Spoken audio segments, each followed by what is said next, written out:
The loser, when a game of dice is done, remains behind reviewing every roll sadly and sadly wiser, all alone. The crowd leaves with the winner.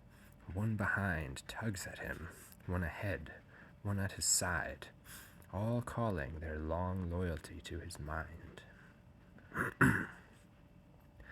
Not stopping, he hands out a coin or two, and those he has rewarded let him be, so he fights off the crowd and pushes through. Such was I then, turning my face now here, now there, among that rout, and promising on every hand, till I at last fought clear. There was the Eretine, who came to woe at the murderous hand of Taco, and the other, who drowned while he was hunting down his foe.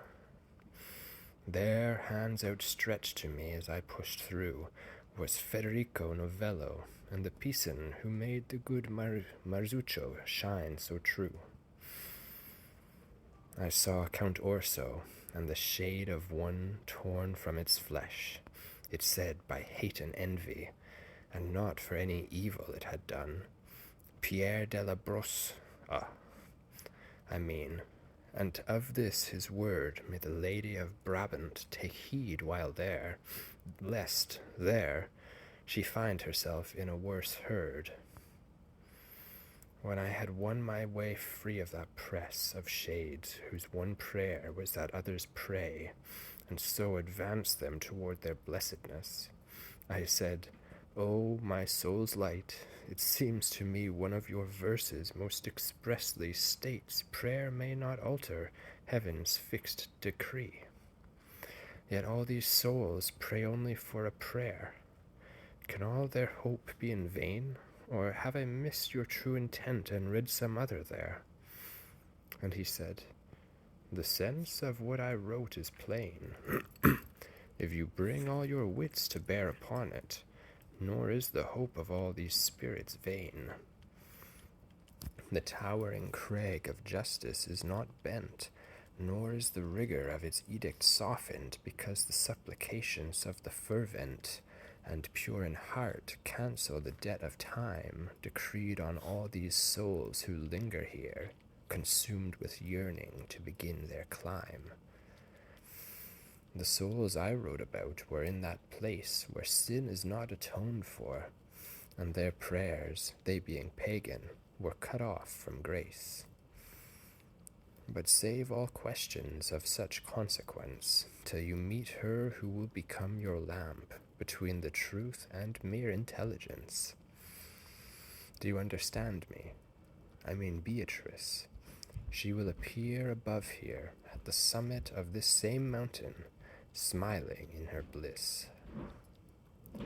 "My lord," I said, "let us go faster now. I find the climb less tiring than at first, and see, the slope already throws a shadow."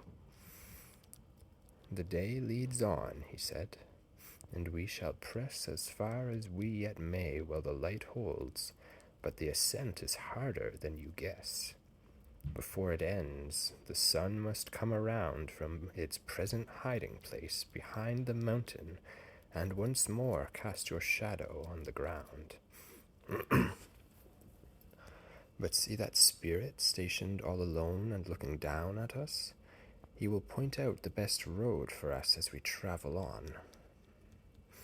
We climbed on then, O Lombard, soul serene.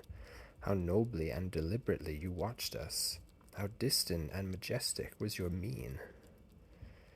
He did not speak to us as on we pressed, but held us fixed in his unblinking eyes, as if he were a lion at its rest. Virgil, none the less, climbed to his side and begged him to point out the best ascent. The shade ignored the question and replied by asking in what country we were born and who we were.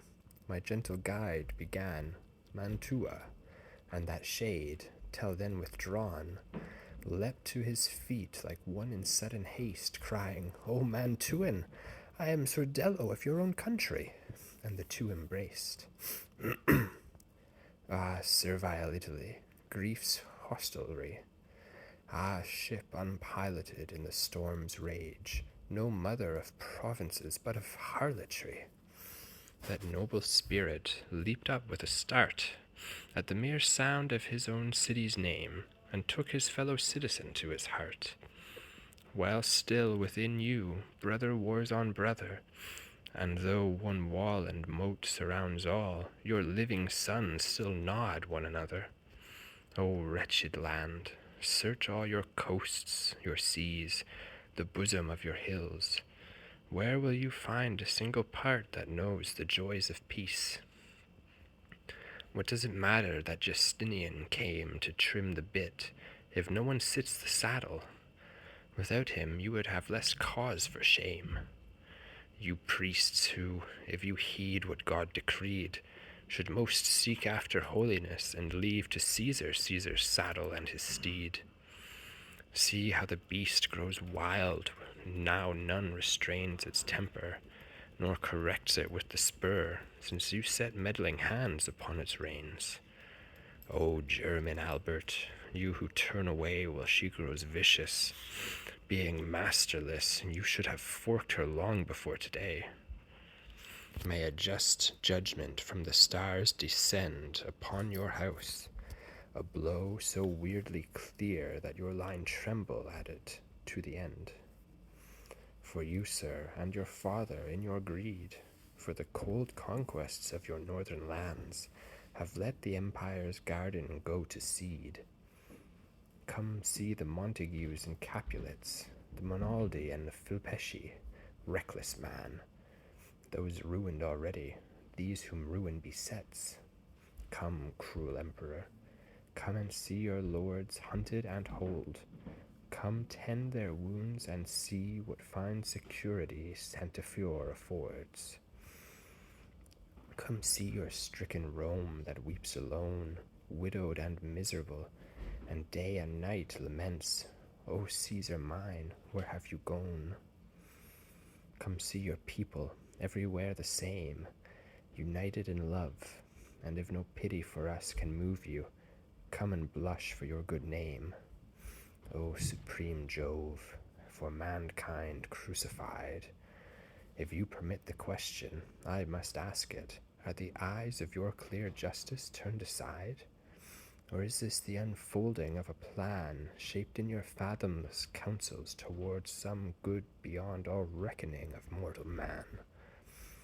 For the land is a tyrant's roost, and any clod who comes along playing the partisan passes for a Marcellus within the crowd. Florence, my Florence, may you not resent the fact that my digression has not touched you, thanks to your people's sober management. Others have justice at heart, but a bow strung by careful counsels and not quickly drawn. Yours shoot the word forever from the tongue. Others, offered public office, shun the cares of service. Yours cry out unasked, I will take it on, I am the one. Rejoice, I say, that your great gifts endure, your wealth, your peacefulness, and your good sense. What truth I speak, the facts will not obscure. Athens and Sparta, when of old they drew the codes of law that civilized the world, gave only merest hints compared to you of man's advance, but all time shall remember the subtlety with which the thread you spin in mid-October breaks before November. How often within living recollection have you changed coinage, custom, law, and office, and hacked your own limbs off and sewed them on? But if your wits and memory are not dead, you yet will see yourself as that sick woman who cannot rest though on a feather bed, but flails as if she fenced with pain and grief. Ah, Florence, may your cure or course be brief.